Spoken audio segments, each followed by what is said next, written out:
अडि श्रीमान् वेङ्कटनाथार्य कवितार्किककेसरी वेदान्ताचार्यवर्यो मे सन्निधत्तां सदा हृदि गुरुभ्यः तद्गुरुभ्यस्य नमो वाकमदीमहे वृणीमहे च तत्राद्यौ दम्पती जगदहम्पदी ज्ञानानन्दमयं देवं निर्मलस्फटिकाकृतिम् आधारं सर्वविद्यानां हयग्रीवमुपास्महे वेदान्तगुरुमुखातितवागीशपदारविन्दमधुपालिं श्रीब्रह्मतन्त्रकृतिजिन्मणिमालां मन्दिशीयसुमहार्गाम् लक्ष्मीपतेर्यधिपतेश्च दयैकधाम्नोः योऽसौ पुरा समजनिष्ठजगद्धितार्थं प्राक्यं प्रकाशयतु परमं रहस्यं संवादये सह சரணாகதி அப்படின்னு சரணாகதி தத்துவத்தை இந்த உலகத்துக்கு ஒரு சம்வாதம் மாதிரி பகவானோட ஸ்ரீ பாஷ்யக்காரர் சொன்ன கத்தியம். அதுல சரணாகதி கத்தியம் பார்த்துன்னு வந்துட்டு இருக்கோம். துவயமந்திரத்தினுடைய அர்த்தம் தான் இந்த சரணாகதி கத்தியம் அப்படின்றது. முதல்ல ஸ்ரீமன் அப்படின்னு தாயார புருஷகார பிரபத்தியும், நாராயணா அப்படின்றதுக்கு தான் இவ்வளவு அர்த்தங்கள் பார்த்துட்டு வந்தோம். நாராயணன் அயன், அவன்தான் எல்லாத்துக்கும் இந்த சேத்தனா சேத்தனத்துக்கு ஆதாரமாக இருக்கான் அப்படின்னு. சேத்தனா சேத்தன் எல்லாத்துக்கும் ஆதாரம்னு சொன்னோம்னா அவருடைய குணங்கள், அப்புறம் அவருடைய லோகங்கள், அவருடைய தேவிகள் எல்லாத்தையும் நம்ம பார்த்துட்டு வந்துட்டு இருக்கோம். அதுல கடைசியா விபூதிகள் அப்படின்னு நித்திய விபூதி, லீலா விபூதி வரைக்கும் போன வாரம் பார்த்தோம். அதுக்கப்புறம் இப்ப சரணாகதி பண்றது. அப்ப சரணாகதி பண்ணும்பொழுது திருப்பியும் சத்திய காம, சத்திய சங்கல்ப, பரபிரம்மபூத, புருஷோத்தம, மகாவிபூதே, ஸ்ரீமன் நாராயணா, ஸ்ரீவைகுண்டநாத, அபார காருண்ய, சௌசீல்ய, வாத்சல்ய, ஔதார்ய, ஐஸ்வர்ய, சௌந்தர்ய மகோததே, அனாலோசித, விசேஷா சேஷலோக சரண்ய, பிரணதார்த்திஹரா அப்படின்னு திருப்பியும் அவருடைய குணங்களை சொல்லிண்டே வந்து கடைசியா சரணாகதி பண்றது. அப்ப திருப்பி என்ன, சத்தியகாம சத்திய சங்கல்பனை ஏற்கனவே சொல்லிட்டேரு, அப்புறம் திருப்பியும் வருதே அப்படின்னா இங்க சுவாமி தேசிகன் 3 விதமாக வியாக்கியானம் பண்றாரு. ஏன் திருப்பி சொல்றாரு அப்படின்னா, எம்பெருமானுடைய இப்ப ஒவ்வொரு இடத்துல சத்தியகாம சத்திய சங்கல்பன் நீங்க சொல்லிட்டு வரும்போது ஒவ்வொரு இடத்துல ஒவ்வொரு விதமான அர்த்தம். புருஷகார பிரபத்தி பண்ணும் பொழுது அப்படிங்கும் பொழுது நீதான் எனக்கு எல்லா சகல அனுகிரகம் பண்ணக்கூடியவர் அப்படின்னு. இப்ப சரணாகதி பண்ணியாச்சுன்னா அதுக்கப்புறம் நீர்தான் எனக்கு எல்லாமே அப்படின்னும் பொழுது, சரணாகதி பண்ணியாச்சுன்னா உபேயம், நீர்தான் அனுபவம் அப்படின்னு இதை சொல்லும் பொழுது அதுக்கு கொஞ்சமாக அர்த்தம் மாறுறது. உபேயமாக இருக்கிற பகவானுக்கு சரணாகதி பண்ணிட்டு இருக்கச்சேன்னா சரணாகதியை ஏத்துக்கிறதுக்காக அந்த குணங்களை திருப்பி சொல்றேன். அப்ப எம்பெருமானுடைய திருநாமங்கள் அப்படிங்கிறது இது எல்லாமே. இல்ல உபேயம், போக்கியத்துவம் அப்படின்னு நம்ம பகவானை அனுபவிக்கிறது தானே. அந்த அனுபவிக்கிறது எத்தனை வாட்டி சொன்னாலும் பரவாயில்ல, அனுபவிச்சுட்டே இருக்கலாம். அப்பேற்பட்ட குணம் உடையவன். ஒரு வாட்டி 2 வாட்டி சொன்னாலும் போராது, ஏன்னா ஒவ்வொன்றுமே எல்லை இல்லாதது அப்படின்னு. அப்புறம் பரஸ்வீகாரம், ஏத்துக்கணும் அப்படின்னு அதுக்கு வரை இந்த இந்த வைகுண்டத்துக்கு நம்ம பகவானை சரணாகதி ஏத்துக்கிறார் அப்படின்னா உடனே சரி அப்படின்னா கூட நமக்கு மோட்சம் அப்படின்றது தேகாவசானத்துலதான். அந்த சமயம் வரைக்கும் இதை ஏத்துக்கிறதுக்காக அப்படி திருப்பி சொல்றேன். சத்திய காமா அப்படின்னா உபய விபூதி கல்யாண குணங்கள் உடைய எல்லாருக்கும் இந்த உபய விபூதிக்கு நாயகனாக இருக்கார். சத்திய சங்கல்ப, எல்லா சங்கல்பத்தையும் சங்கல்ப மாத்திரத்தையே நடத்தி கொடுப்பவர். அப்ப இந்த இடத்துல சங்கல்ப மாத்திரம்னா உம்முடைய சங்கல்பத்தினால என்னுடைய பரசமர்ப்பணம் ஏத்துக்கணும் அப்படின்னு இந்த இடத்துல அர்த்தமா இருக்கு. அப்ப முதல்ல வந்த சத்திய காம அப்படின்றதுக்கு என்ன அர்த்தம் அப்படின்னா, சங்கல்பத்தினாலேயே எல்லாத்தையும் சாதிக்கக்கூடியவன் பகவான் அப்படின்னு. ஒவ்வொன்றுத்தையும் ஒரு சிருஷ்டி ஸ்திதி லயம் அனைத்துமே ஒரு சங்கல்ப மாத்திரத்துல பண்றாரு அப்படின்றாரு. இப்ப சங்கல்ப மாத்திரத்துல எனக்கு அனுகிரகம் பண்ணி என்னுடைய சரணாகதியை ஏத்துக்கணும் அப்படின்னு. பரபிரம்ம பூதா, பரபிரம்மம் அப்படின்றது பார்த்தோம். பிரம்மஸ்வரூபம் என்ன, அதுக்கப்புறம் இருக்கிறெல்லாம் நம்மளாம் ஜீவாத்மா, ஜீவஸ்வரூபம் என்ன, அவர் சகல வியாபிச்சிருக்கேர், அந்தர்யாமியாக இருக்கேர் அப்படின்றதெல்லாம் பார்த்தோம். அப்பேற்பட்ட பரபிரம்மம்னா தாயாரும் பெருமாளும் அப்படின்றது. புருஷோத்தமா, எம்பெருமான் தான் உத்தம புருஷன் அப்படின்னு எல்லாருமே சொல்றா இல்லையா. பகவான் தான் புருஷன், மற்ற எல்லாருமே ஸ்திரீக்கள் தான் அப்படின்னு சொல்லும் பொழுது ஆழ்வார்களுமே நாயிகா பாவத்துல பகவானை அனுபவிக்கிறான். அப்புறம் புருஷ சுத்தம் சொன்ன மாதிரியும் எல்லாத்துக்கும் புருஷனாக அவன் இருக்கான். புருஷோத்தமன் அப்படின்னு அவருக்கு திருநாமம். மகா விபூதே அப்படின்னா ஆச்சரியமான விபய விபூதி உடையவன் அப்படின்னு. எல்லாரும் ஒரு நாயகன் அப்படின்னா ஒரு இடத்துக்கு இருக்கலாம், ஒரு தேசத்துக்கு இருக்கலாம், இல்ல ஒரு பூமிக்கே அப்படின்னு எடுத்துக்கலாம். ஆனா அதையும் தாண்டி 7 லோகங்களுக்கும் ஒரு நாயகன் அப்படின்னு இருந்தா கூட வைகுண்டத்துக்கு சேர்த்து இருக்க முடியாது. அவன் ஒருத்தன் தான் இதுல. ஸ்ரீமன் அப்படின்னு விபூதிக்கு சொந்தக்காரர் யாருன்னா தாயாரும் பெருமாளும் சேர்ந்து. அதனால ஸ்ரீமன் நாராயணா சகல ஜகத்துக்கும் ஆதாரமாக இருக்கான் அப்படின்னு, அயனமாக இருக்கான் அச்சேதனா சேத்தனா வஸ்துக்களுக்கு எல்லாத்துக்கும் அப்படின்னு. ஸ்ரீவை குண்டநாதா நித்திய விபூதிக்கு நாத்தனாக நித்திய சூரிகளுக்கும், அப்புறம் நம்ம போல மோட்சம் அதான் சரணாகதி பண்ணி பக்தியோகம் பண்ணியோ மோட்சம் அடைந்த அந்த முக்தாத்மாக்களுக்கும் நாயகனாக வைகுண்டநாதன் ஸ்ரீ வைகுண்டநாதா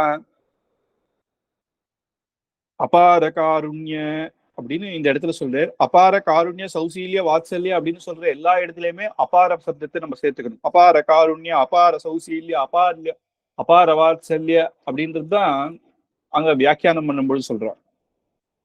கருணை அப்படின்றது இல்ல, எல்லையற்ற கருணை. சகல தேவதர்களும் என்ன பண்ணான்னா அவளை பூஜிக்கிறவாளுக்கு அனுகிரகம் பண்ணுவா. எந்த தேவர்கள் எடுத்திருந்தாலும் நமக்கு ஸ்வர்க்கமே அப்படின்னா கூட எவ்வளவு புண்ணியம் பண்ணமோ அவ்வளவுதான், அதுக்கப்புறம் ஒண்ணு கூட நம்மள மதிக்க மாட்டா, அவ்வளவுதான் அப்படின்னு விட்டுட்டு போயிடுவா. ஏன் அப்படின்னா நீ பண்ண புண்ணியத்துக்கு இவ்வளவுதான் அப்படின்னு அவளால அளவு பார்த்துதான் நமக்கு எந்த ஒரு அனுகிரகமே பண்ண முடியும். எப்பேற்பட்ட யாகம் பண்ணாலும் அந்த யாகத்துக்கு என்ன பலன் சொல்லியிருக்கோ அந்த பலன் மட்டும்தான் அவ கொடுப்பா. அதுக்கு மேல ஒண்ணு கூட கொடுக்க மாட்டா தேவர்கள். அதனாலதான் சொல்றேன் தேவலோகம் கூட பெரிய அவமானம்ன்று. அதுக்கு நரக்கத்துக்கே போயிடலாமா. ஏன்னா நரக்கத்துக்கு போனா என்னன்னா பண்ண பாவத்துக்கு தண்டனை அனுபவிக்கிறோம், திருப்பி வந்துடுறோம். அப்ப தண்டனை அனுபவிச்சுட்டு திருப்பியும் வர்றோம். இங்க எப்படின்னா புண்ணியத்தை விட்டுட்டு வரோம், புண்ணியத்துக்கு போய் அனுபவிச்சு அதுக்கப்புறம் நம்மளை மதிக்க கூட மாட்டார். இப்ப சந்திரவம்சத்திலேயே மகாபாரதத்துல ஆரம்பத்திலேயே ஒரு கதை வரும். அந்த சந்திரவம்சத்துல முதல் ராஜா அவர் சொர்க்கத்துக்கு போனேர். அவர் ரம்பா ஊர்வசியோட இருந்திருந்தார். ஒரு நாள் அவ்வளவுதான், அவருடைய புண்ணியம் முடிஞ்ச உடனே சீப்போ அப்படின்ட்டாலாம். இல்ல இல்ல கொஞ்ச நாள் இருக்கேன் அப்படின்னா ஒரு நாளுக்கு ஒரு க்ஷணம் கூட கிடையாதுன்னு எட்டி வரைச்சிட்டார்.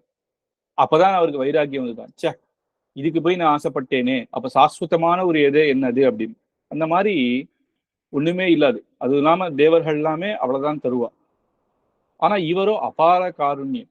தன்னுக்கு பக்தி பண்றவாளுக்கு மட்டும் இல்ல, ராவணனாகவே இருந்தா கூட என்ன சொல்றாரு, மித்திர பாவேன சம்பிராப்தம் சரணாகதி பண்ணலைன்னா கூட பரவாயில்ல. ஏன்னா ராட்சசனாட்டான், அவங்கிட்ட போய் சரணாகதி அப்படின்னா அவனுக்கு தலை வணங்குறது அப்படின்றதுலாம் அவளுக்கு தெரியவே தெரியாது. அது பெரிய அவமானம் கூட அவளுக்கு. சரி சரணாகதி கூட நான் சீதாதேவியே நான் எடுத்துன்னு போயிட்டேன், இந்தா வச்சுக்கு வரும் அப்படின்னு சொல்லி ஒரு சக்கியம் பண்ணிண்டா போறோம், அவனை மன்னிச்சு நான் விட்டுறேன் அப்படின்னு சொல்றேன்னா எப்பேற்பட்ட கருணை. எல்லாருக்கும் அனுகிரகம் பண்ணக்கூடியவர் அப்படின்னு. சௌசீல்ய அப்படின்னா அபார சௌசீல்யம். எந்த பேதமும் பார்க்காத எல்லாரிடத்திலையும் ஒரு அணிலுக்கு கூட அனுகிரகம் பண்ணக்கூடியவர் அப்படின்னு. நலஹஸ்த நிவேதிசை அப்படின்னு சொல்லும் பொழுது, சேத்து பந்தனம் பண்ணும் பொழுது ஒவ்வொருத்தர் ஒரு மலைமலையான கல்லுகள் எல்லாம் எடுத்து போடுறான். நலன் நீலன் ஹனுமார் ஜாம்பவான்லாம் எப்பேற்பட்டவா, அப்படியே மேரு பர்வத்தத்திலேருந்து எடுத்துன்னு அப்படியே கல்லெல்லாம் போடுறாளாம். அந்த இடத்துல ஒரு அணில் என்ன பண்றது, நம்மளும் ராமனுக்கு கைங்கரியம் பண்ணணும் அப்படின்னு. அது என்ன பண்றது, கல்லு நடுவுல எல்லாம் மண்ணு போடுறது. அதனால என்ன ஆப்போறது அப்படின்றது பார்க்கல, நமக்கும் ஒரு கைங்கரியம், ஆனா நம்மளால முடிஞ்ச கைங்கரியம் தானே பண்ண முடியும் அப்படின்னா அதையும் எடுத்து பகவான் அனுகிரகம் பண்றார். அப்படிங்கும் பொழுதுதான் எப்பேற்பட்டவா எல்லாருக்கும், அதுவும் சொல்லும் பொழுது சொல்லுவா பகவான் யாருக்கு அனுகிரகம் பண்றான், புருஷர்களுக்கு மட்டும்தானா ஸ்திரீகளுக்கு இல்லையா அப்படின்னா சொல்லவே முடியாது. சரி, அதுவும் யுவாவா இருக்கிறவளுக்கு தானா வயசானவாளுக்கு கிடையாதா அப்படின்னா சபரிக்கு பண்ணிட்டு, பணக்கார ஆளுக்கு தானா நிறைய துட்டு கொடுக்குறவா ஏழைக்கு பண்ணலையா அப்படின்னா குச்சேலனுக்கு எப்பேற்பட்ட அனுகிரகத்தை பண்றேன். அப்படி பார்க்கும் பொழுது எந்த ஒரு பேதமும் இல்லாத அப்பேற்பட்ட சௌசீல்யம் எல்லாருக்கும் தனக்கு சமமாக உட்கார வைக்கிறேன். இன்னும் சொல்ல போனா குஹன் எனக்கு எப்படியோ வசிஷ்டரும் அப்படி அப்படிங்கிற, வசிஷ்டஸ்ய சமானகா அப்படி. அப்படி எப்படி சொல்லலாம், வசிஷ்டர் எப்பேற்பட்ட தபஸ்வி அப்படின்னா நமக்கு அவர் தபஸ்வி, வசிஷ்டர் பெரியவர் குஹனோட, ஆனா அவர் பார்க்கும் பொழுது எல்லாருமே சமமாக பார்க்கக்கூடியவர் அப்படி. சௌசீல்ய வாத்சல்ய, சத்துக்கள் கிட்ட வாத்சல்யமாக இருக்கிறவர். யார் ஒருத்தர் சரணாகதி பண்ணாலும் அவளுக்கு அனுகிரகம் பண்றேன் அப்படின்னு மொத்தமாக வாத்சல்யத்தோட இருக்கிறவர். ஔதாரிய வள்ளல் தன்மை. எல்லாத்தையும் கொடுத்து கூட தனக்கு இன்னும் போராது அப்படின்னு தன்னையே கொடுக்கிறார். ஹனுமார் வந்து லங்கையில போய் சீதாவை பார்த்துட்டு வந்தேன் அப்படின்னு வந்து சொல்லும் பொழுது திருஷ்டுவா சீதா அப்படிங்கிறது. திருஷ்டுவா பார்த்துட்டேன் சீதையை அப்படின்னு, கண்டேன் சீதையை அப்படின்னு சொல்றாங்க. சீதையை அப்படின்னா கூட அவருக்கு சந்தேகம் வருமா, ஆஹா என்னாச்சு என்னாச்சுன்னு, அந்த பயம் இருக்கக்கூடாதுன்னு முதல்ல கண்டேன் அப்படின்னு சொல்லி சீதையை அப்படிங்கிறது. அப்போ அவருக்கு என்ன கொடுக்கிறது? இதே அயோத்தியில ஒரு ராஜாவாக இருந்தா அப்படியே தன்னுடைய ரத்ன சிம்ஹாசனமோ ரத்ன மாலையோ எடுத்து கொடுத்துருக்கலாம். ஆனா இவர் வனவாசத்துல இருக்கார், மரவுரியோட இருக்கார், ஒண்ணுமே இல்லை அப்படிங்கும் பொழுது அனுமாருக்கு என்ன கொடுத்தாலும் தகாது. அப்பேற்பட்ட அந்த வைரமே கொடுத்தா கூட தகாது. அதனால என்ன பண்றதுன்னா ஆலிங்கனம் பண்ணிக்கிறாராம். ஆலிங்கனம் பண்ணச்ச கூட அதுல வித்தியாசம் இருக்குன்னா, நம்ம வந்து அவளை இப்படி கட்டிக்கிறோம்ல, உள்ள போய் அப்படி கட்டிக்கிறாராம். என்ன அப்படின்னா, உனக்கு நான் அடங்கிட்டேன் அப்படின்னு, நான் என்ன பண்ணுவேன் உனக்கு அப்படிங்கிற மாதிரி அந்த ஹனுமார் கிட்ட அப்பேற்பட்ட ஔதாரிய குணம், தன்னையே கொடுக்கக்கூடியவர் அப்படின்னு. ஐஸ்வர்ய லோகம் மொத்தத்தையும் ஆளும் தன்மை, எல்லாம் சமமாக அப்படின்னு நம்ம வாமனாவதாரத்திலே பார்த்தோம், சமமாக அளந்தான் அப்படின்னு சுவாமி தேசிகனும் சொல்லும் பொழுது தயாசதகத்துல அப்படியே இந்த இடம் அந்த இடம்னு பாராம இங்க என் பக்தர்கள் இருக்கா, அங்க வந்து எனக்கு எதிரிகள் தானே இருக்கா அப்படின்னா பார்க்காத சகல லோகத்தையும் சமமாக அளந்தான். சௌந்தரிய, அவனுடைய திருமேனி அழகு அப்படின்னா இங்கேயும் அபார சௌந்தரிய அப்படின்னு. ஆழ்வார்களுக்கு பகவானுடைய ரூபத்தை பார்த்து பிடிச்சிருக்கு, நமக்கெல்லாம் கோவில்ல பகவானுடைய திவ்யமங்கலத்தை பார்த்து அப்படியே ஆச்சரியப்படுறோம் அப்படின்னா பக்தியில வருது. அது மட்டும் இல்ல, அவர் சொல்றார் அவருடைய அழகுக்கு யாரெல்லாம் மயங்கினா, சூர்பனைக்கையே மயங்கிட்டா அப்படிங்கிற. அவ காட்டுல சுத்தி இருந்தா, அவர் ராமரை பார்த்த உடனே அந்த இடத்துல வாடை அடிச்சுது, ஏதோ நர மனுஷர்கள் இருக்கா, நரமாம்சம் சாப்பிடலாம் இன்னைக்கு அப்படின்னு வந்தோ. ராமனை பார்த்த உடனே அப்படியே ஆச்சரியப்பட்டாலாம். உடனே அவரை பார்த்து என்ன கல்யாணம் பண்ணிக்கிறியா அப்படின்னு கேட்டாலும். அதனால சூர்பனகை சொல்லும் பொழுதும் சொல்றா, இந்த எண்ணத்துல பார்த்தா, இந்த ஒரு எண்ணத்துல, சூர்பனகை ராட்சசி தான், அவ அதர்மம் நிறைய பண்ணா, நிறைய பேரை வந்து வதம் பண்ணி, ரிஷிகள் எல்லாம் வதம் பண்ணி சாப்பிட்டு இருக்கான்.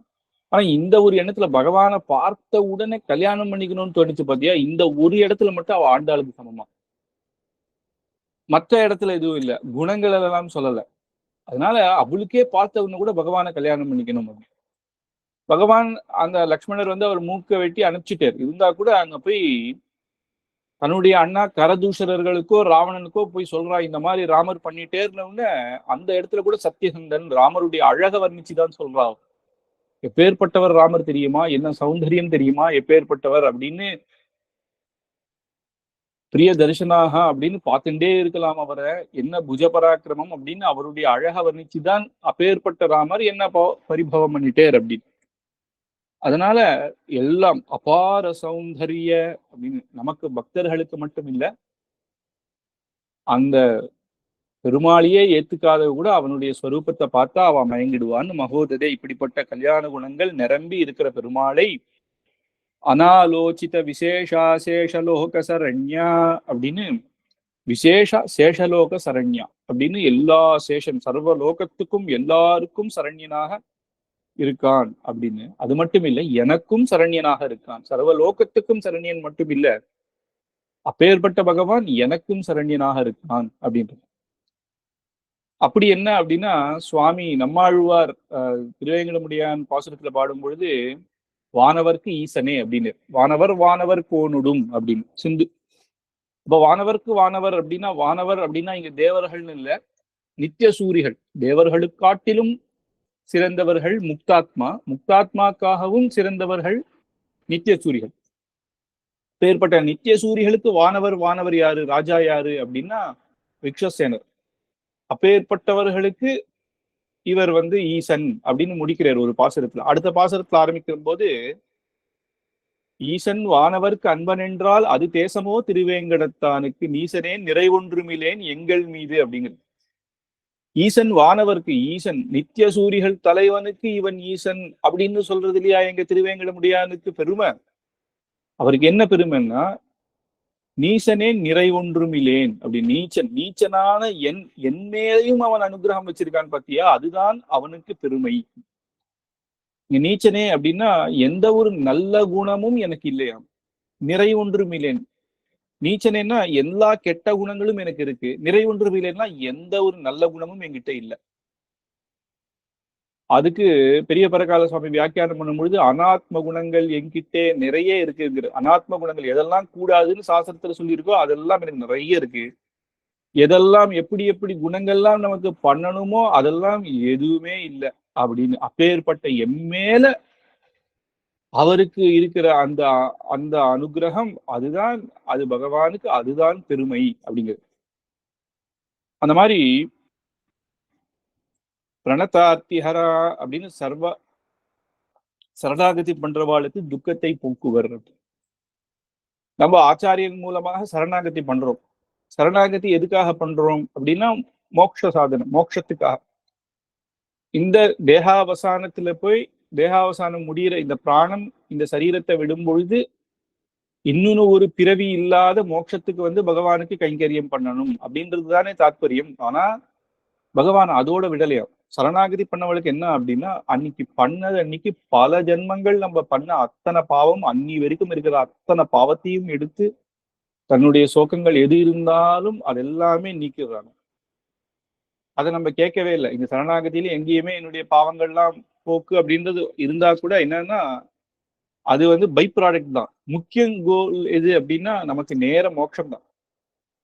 ஆனா அந்த சந்தோஷத்தை கொடுக்குறான். அதுக்கு உதாரணமும் சொல்றான். விபீஷண சரணாகதியை வச்சுதான் நம்ம சரணாகதி தர்மத்தையே நம்ம ஆச்சாரியர்கள் எல்லாருமே நமக்கு புரிய வைக்கிறான். அதுதான் ராமாயணத்திலையும் விஸ்தாரமாக பல சரணாகதி அங்கத்தெல்லாம் ஆச்சரியமாக நமக்கு புரியும்படியாக இருக்கு. அப்ப முதல்ல என்ன பண்றேன்னா சரணாகதி பண்ண உடனே சுக்ரீவன் தான் வானான்றா, அப்புறம் ஏத்துக்கிட்டேர் எல்லாம் சொல்றேன் கதையெல்லாம் சொன்ன உடனே எல்லாம் ஒத்துக்கிறான். என்னுடைய சத்ருவே வந்தா கூட அவனை வந்து சரணாகத்தின்னு வந்துட்டா சேர்த்துக்கணும்பா அப்படின்றதெல்லாம் சொல்றாரு. அதுதான் என்னுடைய தர்மம் அப்படின்னு சரணாகதி தர்மத்தை எடுத்து அவளும் புரிஞ்சுக்கும்படி சொல்றாரு. இப்ப சரணாகதி ஆன உடனே விபீஷணன் வந்து சேவிச்சுட்டார். அப்ப உடனே லக்ஷ்மணரை கூட்டி என்ன பண்றாருன்னா இப்பவே அந்த சமுத்திரத்திலிருந்து தீர்த்தம் கொண்டு இவருக்கு வந்து பட்டாபிஷேகம் பண்ணுன்றார். அங்க ஒரு பட்டாபிஷேகம். லக்ஷ்மணனுக்கு புரியல, என்ன இனிமேது லங்கையில போகணும், லங்கைக்கு போறதே பெரிய கஷ்டம், அதுக்கப்புறம் அங்க மலையேறி போகணும், அங்க பல பல ராட்சசர்கள் இருக்கா, அவளெல்லாம் வதம் பண்ணி கடைசியில ராவண வதம் அதெல்லாம் பண்ணதுக்கு அப்புறம் உட்கார்ந்து ஒருத்தருக்கு நான் வந்து பட்டாபிஷேகம் பண்றேன் அப்படின்னா அது நியாயம். ஆனா அவர் சொல்றாரு அதெல்லாம் நடக்கதானே போறது. எப்படியும் ராவண வதம் சங்கல்பிச்சுட்டார் பகவான். ஆனா இங்க ஒரு பட்டாபிஷேகம் பண்ணி அதுக்கப்புறம் மறுபடியும் ராவணவதத்துக்கு அப்புறம் அது ராஜா மாதிரி கம்பீரமான 2வது பட்டாபிஷேகம். அதுதான் சரணாகதி தர்மமாக சொல்லும் பொழுது என்ன சொல்றா அப்படின்னா சரணாகதி பண்ண அன்னைக்கே நம்மளுடைய அனைத்து பாவத்தும் போக்குறாரு இல்லையா, அதுவே ஒரு பட்டாபிஷேகம். அவர் ஸ்டாம்ப் குடுத்திறார், இவன் என்னுடையவன், நீ கவலைப்படவானா, வைகுண்டத்துக்கு உனக்கு இது அப்படின்றத கொடுத்துறாரு இல்லையா, அதுவே ஒரு பட்டாபிஷேகம் தான். அதுக்கப்புறம் மறுபடியும் இந்த சம்சாரத்துல எல்லாம் போய் நம்ம பிராணம் நீங்கும் பொழுது அது பெரிய பட்டாபிஷேகம். அந்த சூச்சகமாகத்தான் அந்த தத்துவத்தை அங்க சொல்றா அப்படின்றது பெரியவர்கள் எடுத்து காட்டிருக்காங்க. அந்த மாதிரி பிரணதார்த்திஹரன்னா சகல பாவங்களும் துக்கத்தை எல்லாம் போக்கக்கூடியவன் சரணாகதி பண்ணவாளுக்கு அப்படின்னு இந்த இடத்துல சுவாமி தேசிகன் பிரணதார்த்திஹரன்னா சாட்சாத் வரதனையே சொல்றதே பாஷ்யக்கார் அப்படின்னு. பாஷ்யக்காரருக்கும் காஞ்சிபுரத்துல தான் சின்ன வயசுல இருந்து கைங்கரியம் பண்ணியிருக்கேன். சுவாமி தேசிகன் அப்படிதான் அப்புறம்தான் வரதனை விட்டு ஸ்ரீரங்கத்துல இருந்து கைங்கரியம் பண்ணான். அதனால என்னைக்குமே இவாள்லாம் எப்படின்னா பெண் மாதிரியாம், கல்யாணம் பண்ணி கொடுத்துட்டு வளர்த்தது யாரு அப்படின்னா வரதன், பாஷ்யக்காரரையும் தேசிகனையும். கல்யாணம் பண்ணி கொடுத்தது யாருக்கிட்ட அப்படின்னா ரங்கநாதன் கிட்ட. இப்ப குழந்தை யாரு அப்படின்னா செல்ல பிள்ளையும். 3 பேரும் அப்படி. அது ஒரு பெண்ணுக்கு என்ன அழகுன்னா தன்னுடைய புக்காத்துக்கு அவ போன உடனே தன் பர்த்தா கிட்ட போன உடனே எப்பயுமே அவ சொல்லுவா எங்க அம்மா ஆத்துல அப்படின்னு சொல்ல மாட்டா. பதிவிரதாசின்னா அவளுடைய பெருமை தான். ஆனா அதுக்கப்புறம் அவ ரங்கநாதனையே வெளியில சொன்னா கூட மனசுல எப்பயுமே அவ அம்மாவுடைய எப்படி இருக்குமோ வரதனை மனசுலயே வச்சுட்டு இருப்பாளாம். இவ வெளில சொல்லும் பொழுது ரங்கநாதன் ரங்கநாதன் சொன்னாலும் மனசு பூரா வரதன் மேல.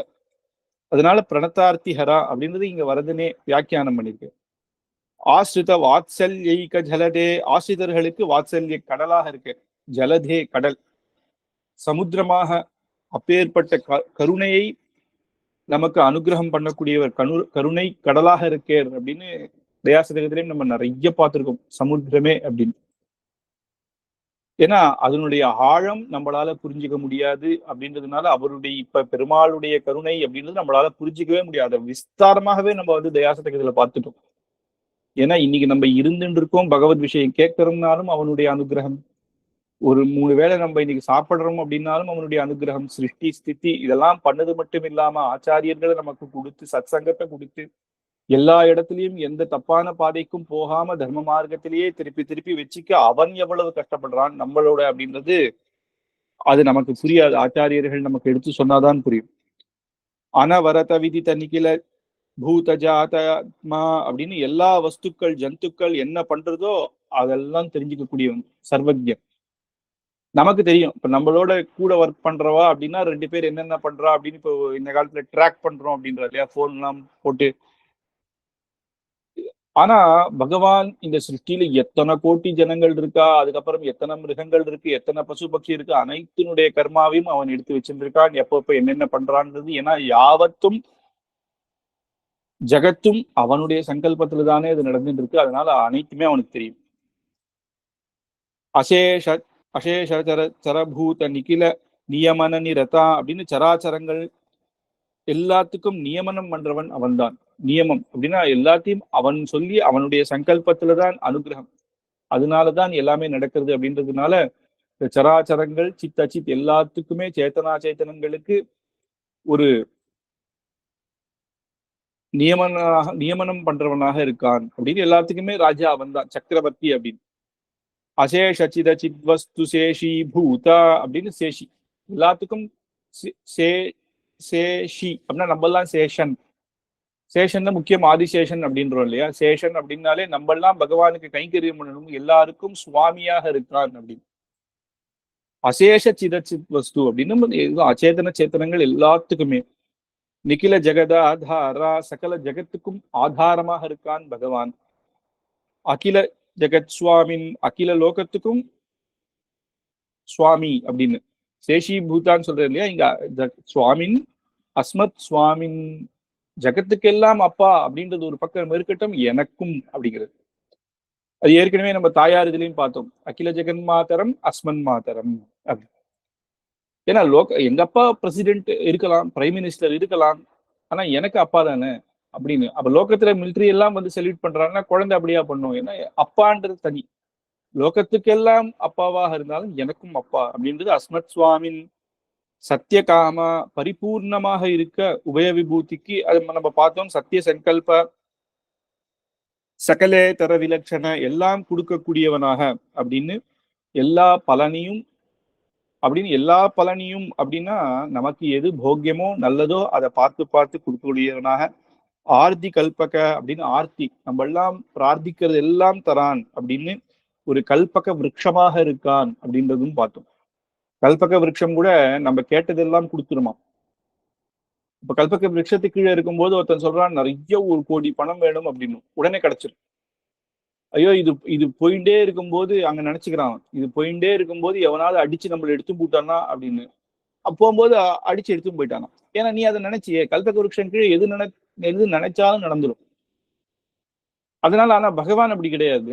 அவன் நமக்கு எது நல்லதோ ஒரு அம்மா குழந்தைக்கு பார்த்து பார்த்து கொடுக்குற மாதிரி மருந்து எப்ப கொடுக்கணும், சர்க்கரை எப்ப கொடுக்கணும், ஸ்வீட் எப்ப சாப்பிடணும்னு எது பார்த்து எல்லாம் கொடுக்குறாளோ அதை அப்படி அனுகிரகம் பண்றவன். ஆபத் சகா அப்படின்னு கஷ்டத்துல இருக்கும் பொழுது நம்மளை காப்பாற்றக்கூடியவன் அப்படின்னு. ஆபத் சகா கஷ்டத்துல இருக்கும் பொழுது அவனுக்கு மித்திரனாக இருக்கான். எப்பயுமே ஒரு கஷ்டம் அப்படின்னா நம்ம யார்கிட்ட போய் சொல்லி போனா நம்ம ஃப்ரெண்ட்ஸ் கிட்ட தான் போய் நம்ம வந்து சொல்லிக்கிறோம். அதனால ஆபத் சகா எல்லாருக்கும். திரௌபதி இருந்தாலே பக்கத்துல 5 பேர் மலை போல இருக்கா, பர்த்தா பாண்டவா. ஆனா அவள்லாம் என்ன பண்ணான்னா திரௌபதியை வச்சு விளையாடிட்டேரு தர்மராஜா. தோத்துட்டேரு, ஒன்னும் பண்ண முடியல. யார் விளையாட சொன்னா, தாயக்கட்டை போடும், அது முன்னாடியே தெரியணும். அதுக்கப்புறம் என்ன அப்படின்னா அப்புறம் தர்மத்தை பேசி என்ன பிரயோஜனம். அங்க இருக்கிறவா அத்தனை பேர் அங்கேயே பீஷ்மாதிகள் துரோணாதிகள் எல்லாம் இருக்கா, நியாயத்தை கேட்கிறா. ஆனா அவளும் வாய மூடிண்டுறா. துரியோதனம் முன்னாடி ஒன்றும் பண்ண முடியல. ஆனா அந்த இடத்துல இல்லாத ஒருத்தன் ஆனா கண்ணனை கோவிந்தா அப்படின்னு சொல்லும் பொழுது அந்த இடத்துல இருந்தே அவன் அனுகிரகம் பண்றான்னா அப்போ அந்த ஆபத்து காலத்துல ஒரு சகாவாக இருக்கான் இல்லையா. ஒரு ஸ்திரீ அவர் நினைச்சா அப்படின்னா என்னன்னா பகவான் அப்படின்ற இதுல கஜேந்திர மோட்சத்துல நம்ம தெரிஞ்சுக்கலாம். எல்லாம் சகல பந்துக்களும் யானைகள் அத்தனையும் வந்து காப்பாற்ற பார்த்தது ஒரு சில காலம்தான். நம்ம மரண காலம்னு வந்துட்டுன்னா பந்துக்கள் கூட கை விட்டுருவோம், ஒன்றும் பண்ண முடியாது, அவ்வளவுதான். அதை சூச்சகமாக காட்டுறது அந்த தத்துவம். என்னதான் அப்படி எவ்வளவு சிகிச்சை பண்ணாலும் ஒரு நாள் போக வேண்டியது தானே. ஒரு நாள் அவளுக்கே இப்படி ஆயிடுத்தே அப்படின்னு தோணி ஒவ்வொருத்தரா கைவிடும் போது, டாக்டரும் கைவிடும் போது, அப்ப நமக்கு இருக்கிற ஒரே ஆபத்சகன் யாருன்னா சாட்சாத் பகவான். அப்பதான் அது தெரிஞ்சு கஜேந்திர ஆழ்வார் சரணாகதி பண்ண உடனே ஓடிவரு. ஸ்ரீமன் நாராயணா அசரண்ய சரண்யா அனன்ய சரண துவத்பாதாரவிந்த யுகலம் சரணமகம் பிரபத்யே அப்படின்னு அப்பேற்பட்ட எல்லா விஷயத்தையும் சொல்லி ஸ்ரீமன் நாராயணா அப்படின்னு தாயார் பெருமாள் கிட்ட அசரண்ய சரண்யா அனன்ய சரணகா அப்படின்னு வேற யாரும் எனக்கு சரணாக இல்லை முதல்ல தாயார் கிட்ட சொல்றேன். புருஷக்கார தப்பு.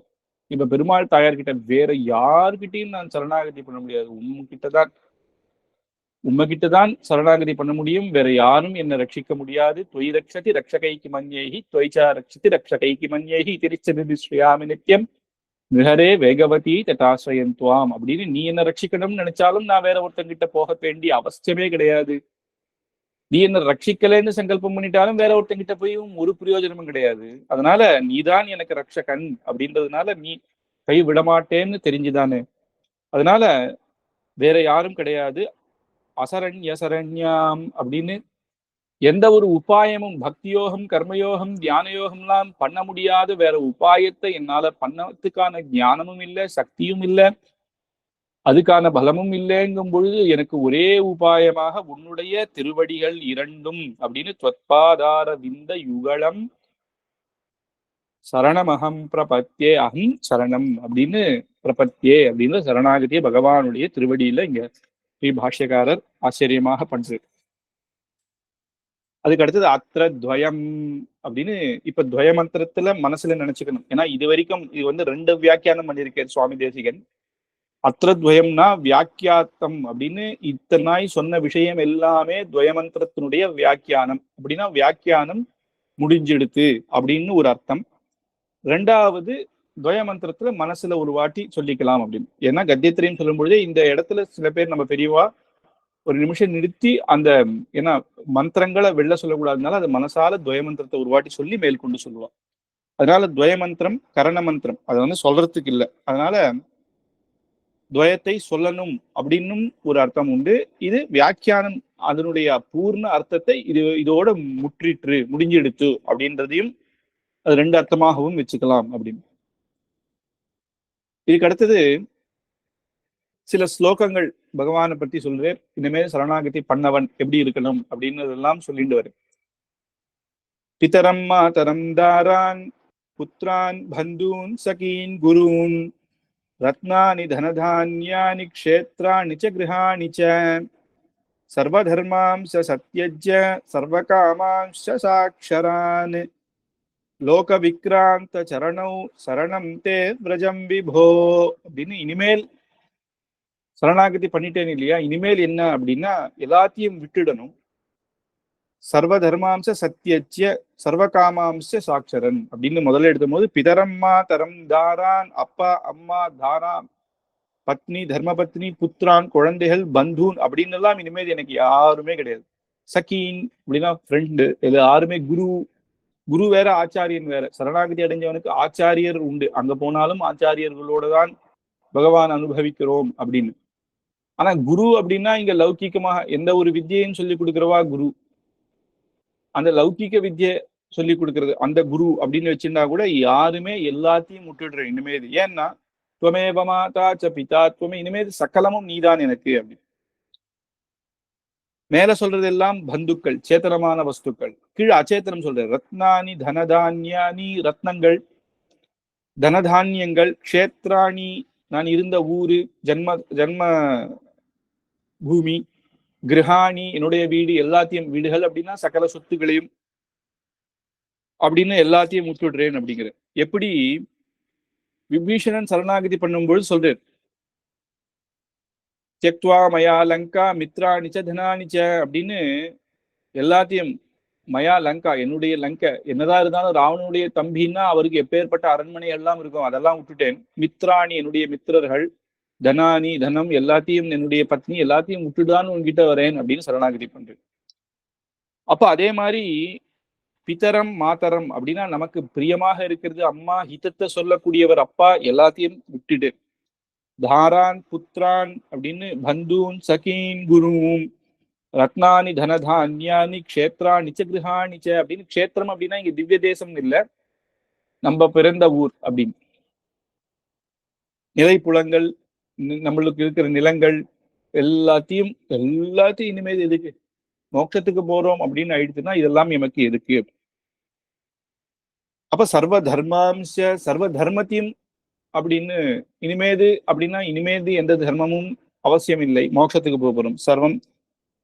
அப்புறம் நல்ல எல்லாத்தையும் சுத்தமா விட்டுட்டு சர்வ காமாம்ச சாட்சரன், சர்வ காம ஆசைகள், அப்ப சொர்க்கம் சத்தியலோகம் போனோம் அந்த ஆசைகள் எல்லாம் கூட எல்லாத்தையும் விட்டாச்சு, வெறும் மோட்சம் தான், பகவான் ஸ்ரீ வைகுண்ட லோகம்.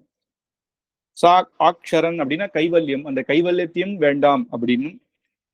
லோக விக்ராந்த அந்த உலகத்தை அளந்த திருவடி, லோக விக்ராந்த சரணவ், இந்த லோகத்தை எல்லாம் வாமனாவதாரத்துல வந்து பலி சக்கரவர்த்தி கிட்ட 3 அடி மண்ணு கேட்டு இந்த லோகத்தையே அளந்த திரிவிக்ரமாவதாரம் எடுத்தியே, அப்பேற்பட்ட உன் சரணத்துல சரணம் தே விரஜம் பவோ அப்படின்னு, சரணம் தே விரஜம் விபோ அப்படின்னு பிரபுவே உன்னுடைய சரணத்துல வந்து சரணாகதி பண்றேன். இதுதான் இதுக்கு ஆச்சரியமா சுவாமி தேசிகன் வியாக்கியானம் பண்ற. விபோ அப்படின்னா பிரபுவேன்னு அர்த்தம். சரணம் தே அப்படிங்கிறது நம்ம சொல்லிட்டோம், ஒரு வாட்டி தான் தாயார் பெருமாள் கிட்ட சரணாகதி பண்ணணும், அது மேலேயே பண்ணியாச்சே சரணம் மகம் பிரபத்தியே அப்படின்னு. திருப்பியும் இங்க வந்து சரணம் தே விரஜம் பவோன்னா அப்ப 2வது வாட்டி சரணாகதி பண்றா அப்படின்னா இல்ல. முதல்ல தாயார்கிட்ட புருஷகார சரணாகதி, அது வந்து சரணாகதி பலிக்கணும்னு. இப்ப சரணாகதியும் பண்ணியாச்சு, அதுக்கப்புறமும் 3வது சரணாகதி என்ன அப்படின்னா அத வந்து இங்க சொல்றேர்.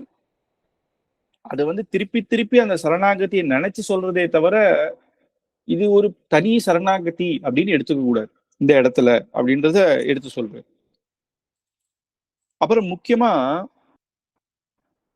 வேதாந்தத்துல நமக்கு வந்து என்ன சொல்றான், மாத்ரு தேவோ பவா பித்ரு தேவோ பவா ஆச்சாரிய தேவோ பவா அப்படின்லாம் சொல்லும் பொழுது மாத்ரு தேவோ பவா, மாதா பிதா குரு தெய்வம் அப்படின்னு முக்கியமா சொல்றது.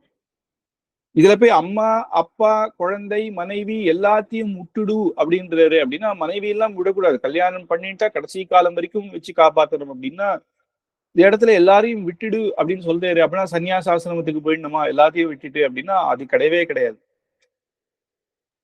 அத சுவாமி பாஷ்யக்காரர் இங்க சொல்லல. அப்ப என்ன அப்படின்னா அது இல்லாம மனு சொல்றாரு, வயசான அம்மா அப்பாவை நம்ம விட்டா பரம எல்லா பாவமும் நமக்கு வந்து சேருமா. ஏன்னா குழந்தையா இருக்கும் போது நம்மள வந்து அவ காப்பாத்தி நம்மள வளர்க்கிறா. சின்ன வயசுல ஒரு அம்மா எப்படி நம்மள வச்சு காப்பாத்துறா, அவளை போய் கடைசி காலத்துல அவ நமக்கு குழந்தை மாதிரி, அப்ப விட்டுடக்கூடாது. சரி அவ அப்பா அம்மா இல்ல அப்படின்னா கூட நம்ம வந்து வருஷா வருஷம் அவளுக்கு பண்ண வேண்டிய கர்மா அதெல்லாமே விட்டுடலாமா, சர்வ தர்மாம்ச அப்படின்னு இருக்கிறே. சர்வ தர்மாம்சம்னா இங்க அது கிடையாது, உபாயம் மற்ற உபாயங்களை அப்படின்றது. சரணாகதி பண்ணியாச்சு இல்லையா, இனிமேல் இன்னொரு சரணாகதி பண்றேன்னோ இனிமேல் வேற ஒரு பக்தி யோகம் பண்றேன்னோ அதெல்லாம் பண்ண தேவையில்லை. அப்போ சந்தியாவந்தனம் பண்ணணுமா, தர்ப்பணாதிகள் பண்ணணுமானா சத்தியமா பண்ணணும். ஏன்னா வேதத்துல விதிக்கப்பட்ட வைதிக தர்மத்தை ஒண்ணுத்தையுமே விடக்கூடாது. இங்க சொல்லக்கூடிய சர்வ தர்மாம்ச அப்படின்னா மற்ற உபாயங்கள் பகவான் அடைய அனைத்தையும் நான் விட்டுட்டேன், ஏன்னா நீதான் சரணாகதி கொடுத்தாச்சே எனக்கு அப்படின்னு. அப்ப பாரியா குழந்தை அவளையும் ரட்சிச்சே ஆகணும் கடைசி வரைக்கும், கஷ்டப்பட்டாவும் சொல்றாரு. இந்த மாதிரி அம்மா அப்பா பாரியா குழந்தைகளை ஒருத்தன் பிச்சை எடுத்தாவது அவளை கடைசி காலத்து வரைக்கும் காப்பாற்றணும். துட்டு இல்ல ரொம்ப கஷ்டமா இருக்குன்னா கூட வெளில விட்டுறக்கூடாது, கஷ்டப்படணும். அப்படி இருக்கும் பொழுது இவாளெல்லாம் விட்டேனே அப்படின்னு சொல்றேரே அப்படின்னா இது வந்து சுவாமி தேசிகன் இவாளை விட்டேன்னா அர்த்தகாமோ உபயோகித்ய பரித்தியஜ்ய அப்படிங்கிறது. அப்படின்னா அம்மா அப்பா இருந்தா என்ன வளர்ப்பா, எனக்கு தைரியம், என்ன படிக்க வைப்பா, எனக்கு துட்டு கொடுப்பா அப்படின்ற விஷயத்தினால அம்மா அப்பா அப்படின்றத நான் விட்டுட்டேன். பாரியானா சுகத்துக்காக மட்டும்தான், குழந்தை அப்படின்னா குழந்தை நாளைக்கு என்ன காப்பாத்தும் அப்படின்ற அந்த எண்ணங்களை நான் விட்டுட்டேன். எந்த லௌகீக பரமான பந்துத்துவத்தை நான் விட்டுட்டேன். ஆனா இதே பரம பாகவதராக இருந்தா, அப்பா இல்லைன்னா நமக்கு இன்னைக்கு சரணாகதி தர்மம் தெரியுமா? யாரு நம்மளை கொண்டு போய் ஆச்சாரியன் முன்னாடி நிக்க வச்சு சமாசேன பரண்யாசியாதிகள் பண்ண வச்சா, உபநயனாதிகள் யார் பண்ண வச்சா? இன்னைக்கு அடியேன் உபன்யாசம் பண்றேன்னா அப்பாவினுடைய அனுகிரகம் தானே. குலசேகரப்படியில இருந்து பகவானுக்கு அர்ச்சனைகள் எப்படி சொல்லியிருக்கேன். அப்போ எல்லாருக்குமே அவாவாளுடைய வம்சத்தினால தானே அந்த கீர்த்தி, அவா பண்ண புண்ணிய பலன் தானே நமக்கு. அப்படிங்கும் பொழுது அந்த பந்துத்துவத்தை அவர் விடல. பாகவதர்கள்னா வைகுண்டத்திலையும் போன உன்ன பரம பாகவதர்களோட நம்ம சேர்ந்துதான் பகவானுக்கு கைங்கரியம் பண்ண போறோம். கூடியிருந்து குளிர்ந்தேலோர் அம்பாவாய் அப்படின்னு. அப்பேற்பட்ட அந்த பந்துத்துவத்தை விட இதுல. ஆனா இவா இருந்தா எனக்கு லௌகீகமாக நமக்கு உபயோகம் அப்படின்றதுனால அர்த்தகாமோ உபயோகித்ய பரித்தியஜ்ய அப்படின்னு அர்த்த சுகம் காமத்துக்காக தேவை என்கிற பற்றை விட்டுவிட்டேன் அப்படின்றது சுவாமி தேசிகன் இதை நமக்கு விஸ்தாரமாக சொல்றார். அதுதான் பாஷ்யக்காருடைய, அதனாலதான் சொல்றேன் ஸ்ரீ நம்ம சம்பிரதாயத்துல பாஷ்யக்கார் தேசிகன், பாஷ்யக்காருடைய திருவுள்ளத்தை அதை விஸ்தாரமாக சொன்னது சுவாமி தேசிகன். அப்படின்னு ஒரு தர்ம பத்தினி அப்படின்னா தர்ம பத்தினி இல்லாத யஜ்ஞயாதிகளே பண்ண முடியாது. நமக்கு ஒரு யாகம் பண்றதுக்கே இல்லை. அதே மாதிரி கோவில்ல கங்கணம் கட்டிக்கிற பக்தர்லாம் இருக்கான்னு வச்சுக்கோ, அவ தர்ம பத்தினி போயிட்டான்னா அவரால் பிரம்மோற்சவத்துல முதல்ல கங்கணம் கட்டி பண்ணக்கூடாது. ஏன்னா யாகத்துக்கே அவ அர்ஹதை இல்லாம போயிடுறான். அப்படி இருக்கும் பொழுது அவளை விட்டேன் அப்படின்றது அந்த காம சுகத்துக்காக விட்டேன் அப்படின்றது தான் அந்த அல்ப சந்தோஷம். அந்த விட்டேன்றது அவளை விட்டுட்டேன், அந்த எண்ணங்களை அந்த பற்றை இனிமேல் ஏன்னா இனிமேல் நீதான் எனக்கு எல்லாத்துக்குமாகவும் இருக்கே அப்படின்னு. ஆனா பரம பாகவதர்கள் அந்த ஒரு சம்பந்தத்தை, அப்பேற்பட்ட சம்பந்தத்தை இந்த பந்துக்கள் எதையுமே நம்ம விடலை அப்படி. துளசிக்கு நீர் வார்ப்பார் போலே அப்படின்னு இத ஆச்சரியமா சொல்றாரு. சிஷ்யா புத்திரன் அப்படின்னு எல்லாமே கைங்கரியம். அப்போ குரு சிஷ்யனுக்கு சொல்லி கொடுக்கறதும் ஒரு ஒரு கௌரவம். அது அதுவுமே ஒரு கைங்கரியமாம். சிஷ்யனுக்கு சொல்லித்தரது ஒரு கைங்கரியமானா பகவத் கைங்கரியம் பிரீத்தியோட சொல்றேன். அதனால சிஷ்யனை விட முடியுமா அப்படின்னா கிடையாது அப்படின்றது இந்த இடத்துல ஆச்சரியமாக சொல்றேன். அப்புறம் சர்வ தர்மாம்ச அப்படின்னு பார்த்தோம். எல்லா தர்மமும் அப்படின்னு நித்திய கர்மாவெல்லாம் விட்டுலாமா, சரணாகதி தான் பண்ணியாச்சு இனிமே சந்தியாவந்தனம் பண்ணணுமா அப்படின்றதுக்கு எந்த ஒரு விசாரமும் கிடையாது. பண்ணிதான் ஆகணும். வேதத்துல விதிச்ச அத்தனையும் ஸ்வதர்மத்தையும் கடைசி காலம் சுவாமி பாஷ்யக்காரர் தன்னுடைய 120வது வருஷம் அந்த இடத்துல நம்ம ஆச்சாரிய சரித்திரத்தை எடுத்து பார்த்தா தெரியும். அவரால் முடியாத ஒரு காலத்துல சந்தியாவந்தனத்துல அர்க்கிய பிரதானம் பண்ணும் பொழுது நம்ம நெஞ்சிண்ட வச்சு கொஞ்சம் எம்பி அப்படி விடணும். கால ரெண்டையும் தூக்கி அந்த அர்க்கிய பிரதானம் பண்ணணும். அவரால் அப்ப முடியாத சமயத்துல இந்த பக்கம் தன்னுடைய சிஷ்யர்களை வச்சு பண்ணுவாராம் 120வது வயசுல. அப்படின்னா பாத்துக்கோ, நம்ம எல்லாம் இந்த 20-30 வயசுல சத்தியாவனம் பண்ணும் போதே நம்ம எங்க உட்காந்து பண்ணோமோ அங்க நின்றுட்டு பண்றோம், நின்றுட்டு பண்ற இடத்துல உட்காந்துன்னு பண்றோம். அப்புறம் பெரியவாளும் ஒன்றும் சொல்றது இல்லை, இது கூட பண்ணாம போயிடுவானே அப்படின்னு. ஆனா அதை பார்க்கணும். அதனாலதான் பெரியவாளுடைய அனுஷ்டானத்தை நம்ம பார்த்துட்டு இருக்கணும். அதை பார்த்தாலே போறோம். அவ கிட்ட உட்காந்து காலக்ஷேபம் பண்ணணும்னே அவசியம் இல்லை. பெரிய ஆச்சாரியர்கள் அவ பண்ற ஒவ்வொரு அனுஷ்டானத்தையும் பார்த்தா நமக்கு தெரியும். இந்த வயசுலயும் அவ விடாம இப்படி பண்ணும் பொழுது உட்கார்ந்து திருவாராதனத்தை காத்தால எப்படி சுவாமி வந்துடுறாரு, அழிங்கர் எழுதிடுறாரு அப்படின்னா அந்த இடத்துல நம்மளால அப்படி பண்ண முடியுமா? எத்தனை 100-300 பேர் வந்தாலும் தீர்த்தம் கொடுக்காத கிளம்புறா. ஆனா நமக்கு நம்ம ஒரு சின்ன சன்னதியில கொடுக்கும்போது 10 பேர் கொடுக்கச்சே கொஞ்சம் அப்போ அவ ஆட்டம் சீக்கிரம் அப்படிங்கிறோம்.